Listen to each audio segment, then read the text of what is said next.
It's still a little chilly out for my taste, but it's a really pretty day out, so I'm not going to let that stop me. Today, I decided to go down to the lake. We're at the Dewey Short Visitors Center, and I'm going to show you guys around and what they kind of have to offer. It's a really neat little place, and it's absolutely free, which is awesome. So I'm going to step on out into the cold. Here we go, and let's see what they have. This is something I've always liked about this place. There's a trail that goes all the way down to the marina, past the showboat Branson Bell. Here it is. There's the lake down there. It's a really nice little trail. It's paved. And it comes out right here in the parking lot. I've always thought maybe I'd take my roller skates down here sometime and try it that way, but for whatever reason, I haven't done that yet. They have a courtesy boat dock right there. That's pretty neat. That big building over there is Chateau on the Lake. Really fancy hotel. I've been to a couple of events there. Best damn shot of the day right there. Well, now that we've seen the lake, I'm gonna mosey on up to the visitor center itself. There it is back there. You guys, I don't know why I'm excited about this, because frankly, they're all over the place in this area, but I found green onions. Normally, I don't like onions, but these are the exception. I don't know why you guys need to know this, but when I was a kid, I used to pick them out of the yard and eat them all the time. I called them onions, because I couldn't really pronounce the word onion yet. Well, you guys, plans foiled. I made my way up to the visitor center only to see this. You know, I'm actually kind of glad that happened, because thinking about it, it's really a good lesson on what can happen sometimes if you come to a tourist town during the off-season. Make sure that you check before you go, and just make sure that what you want to see is actually going to be open at the time you're going. This time of year, a lot of the places, most of the shows, for example, and a lot of the attractions are actually closed. Make sure you check the right sites as well, because some of the places have misleading information. The site that I checked, for example, said this place was open today. Not a big deal since I only live a few minutes away. But if it's something where you're coming in from out of state, for example, you don't want that to happen to you. So anyway, I digress. On to the next place. It's going to be a lot of fun. I'm traveling down the road a few miles to Branson West, Missouri. You know, why am I acting like it's a big secret? I've probably by this point already put the name of the place in the title of the video, so you already know where it is. It's talking Rocks Caverns. I decided a couple of weeks ago, after doing Fantastic Caverns, that, you know what? This is going to be a thing. I'm going to vlog every single commercial cave in the country. Right now I can't actually go on extended trips, but I can still do day trips. And I think the Missouri-Arkansas is doable, so first off, Missouri and Arkansas, and then the world! Ha ha ha ha! Okay, let's get going. Now, one thing about caves is that you have to just build the road down to where the cave is. It's not like you can purposely have them in a good location. So here we go down the road that leads to Talking Rocks. Oh, wow. I know it's a Saturday, but the parking lot's a lot busier than I expected, being February. So I've acquired my ticket, and we're back outside. They have all kinds of stuff here, you guys. Look at this. They even have mini golf. This is one of my favorite things about this place. It's called the Spelio Box. Inside this little box right here, there are 150 feet of passageways, and it's kind of like a simulation of going through a real cave. Should I do it, you guys? The last time I was in there, it was about 20 years ago. I rounded the corner and came across a spider. So that was a little traumatic, and I have not been through since. But for the purpose of the video, here we go.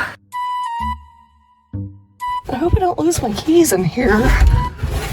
Whoa. Now Now we have to go up. Next little passageway, you cannot even see the opening at the end. So I'm assuming it's another upward kind of situation. Hey guys! Oh my god. It's even harder trying to film this way.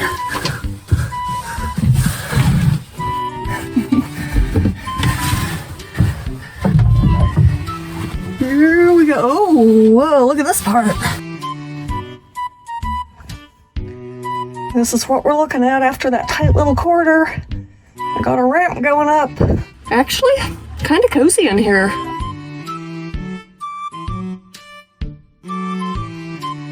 Sometimes in caves, it's easier to turn around and go feet first through the opening.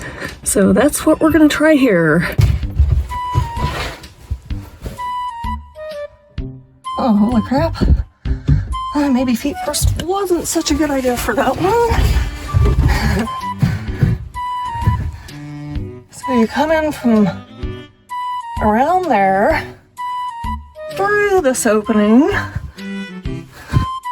through this opening, and then through that one. Oh man, how am I going to do this?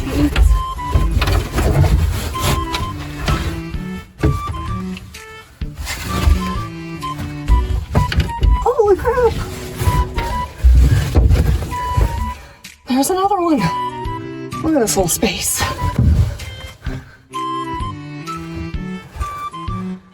I'm gonna turn off the camera for a second while I figure this one out. I did it. And I'm not cold anymore. Oh, there's a stalactite. Its name is Dawn.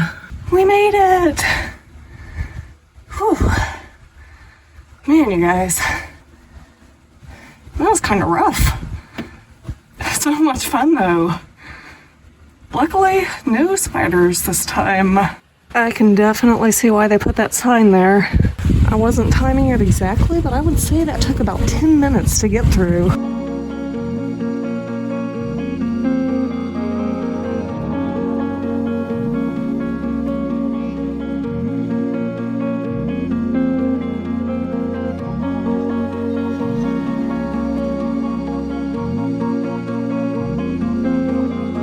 You guys, look what I found. They have a second Spelio box inside the building. They didn't have this last time I was in here. June of 1896 is when the cave was first discovered. We had a family by the last name of Irwin homestead this property. They knew of this mysterious pit and they wanted to explore it. So they picked Truman Powell, the local cave expert, to come and explore the cave. Truman and his son William, four of the guys were lowered into the cave, and they spent several hours looking around down there with candlelight. That was their main light source on those early tours. Truman gets pulled out, says it looks like an underground fairyland, and that name sticks. So the cave is known as Fairy Cave for many, many years. Truman's third son, Waldo Powell, eventually buys the property, gets the cave open to the public in 1921, and you'll notice a young lady in a bonnet. Well, Waldo's daughters, Hazel and Pansy Powell, pictured right here, they were some of the first guides to take people through the cave. And there's Waldo sitting in the cave. Waldo was very much like his father, very curious mind, wanted to understand how caves form. He would spend a lot of time in the cave, looking around, studying things. He made a statement. He said the physical evidence in the cave would tell him a story. Guess where we get the inspiration for the name Talking Rocks Caverns? That statement right there. Now, it would be quite a few years later, but in 1969, Silver Dollar City, the theme park, not too far from here, they buy the property, changed the name to Talking Rocks Cavern because of what Waldo had said, and then put a big old sound system down in there. So when they flipped the switch on that sound system, the rocks would appear at the top. And it was very dramatic, okay? Big booming voice, lights, music. Entertained a lot of adults and absolutely horrified kids. Please do not touch anything that's naturally occurring in the cave. Very fragile environment. Do a lot of damage just by touching things, leaving dirt and oil from our hands behind. Stops the growth and things like that. We also ask there's not any food, gum, candy, drinks, or tobacco products in use as you go through there. We're trying to protect a little food chain in our cave. Little salamanders, tiny crustaceans, and of course the alligator and bear that we have living down there. We're the largest cave life that will be going through there today, and if you think I'm joking around, I'm not. You fit into a category of what we call a troglodyte. It means cave guest, okay? Now we share that title with things like bears and like bats. They of course can stay in a cave for many months at a time, hibernating. Now, one cool thing, I don't know if, I think I might have mentioned it before, but I may not have. My first job about 20 some odd years ago was a cave guide in Marvel Cave, which is just a few miles from here. They're actually sister caves. Every once in a while, the tour guides from each cave would get together and have an adventure night. We would have fireworks out here in the parking lot. Every once in a while, we would go on wild cave adventures. One night, we had a rappelling night here at Talking Rocks. And you guys, that was so cool. It was the scariest thing ever, stepping over that ledge. This is it right here.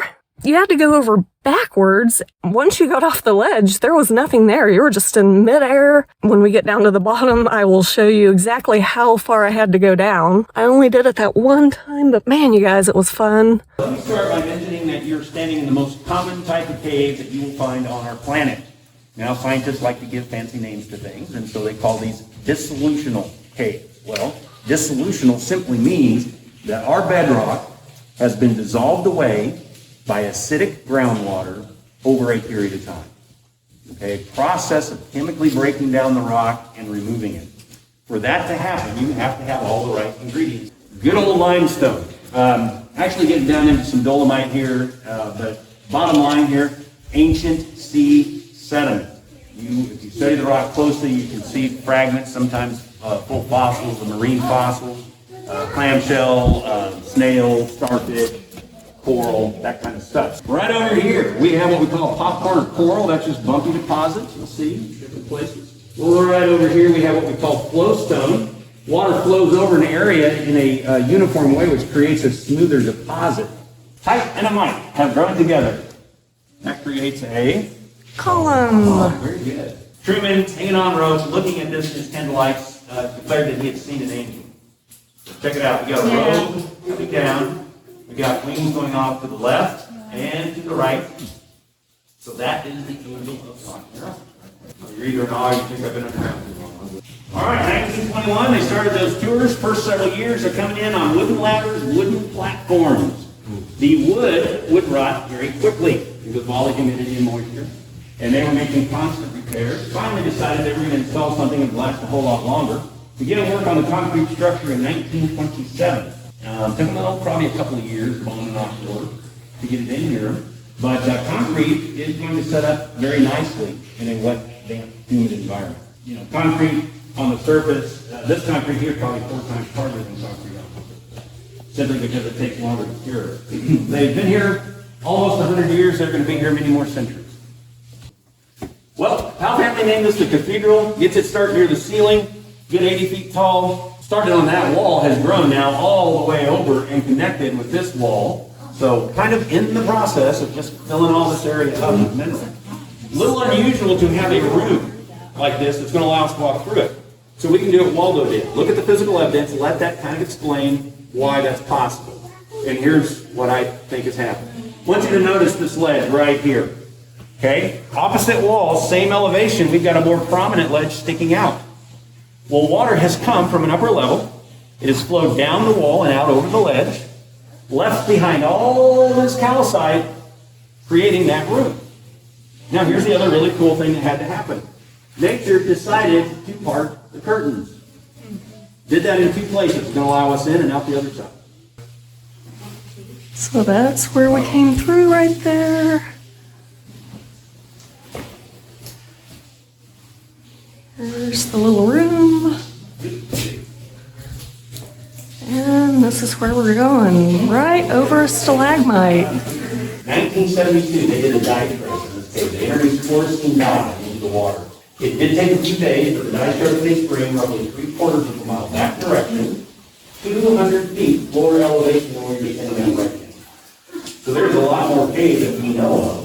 Here we are at the bottom, and if you guys remember that little ledge that I was talking about, that is it, way up there. I rappelled all the way down to this point. So that was Talking Rocks Caverns. Thank you guys for coming along with me. I had loads of fun.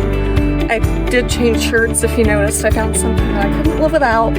Plus, I was a little bit warm after doing that Spelio Box. Funny thing was, the guy that sold me my ticket is actually the son of someone that I used to work with back at Marvel Cave in the day. She was actually pregnant with him while we were working there, so that was kind of cool. The tour guide was great, very knowledgeable. It was really wet in there today, so that kind of added an extra element of excitement. I picked up a whole stack. This has got to be at least an inch thick of brochures about other caves. So as you can see, I have my work cut out for me doing this series. But that will give me a little bit of a head start, kind of make a plan of where I'm going, because there are a lot more than I actually realized. So wherever you are, whatever you're doing, I hope you have a wonderful day. Subscribe if you haven't already. Love you guys. I will see you next time. Bye!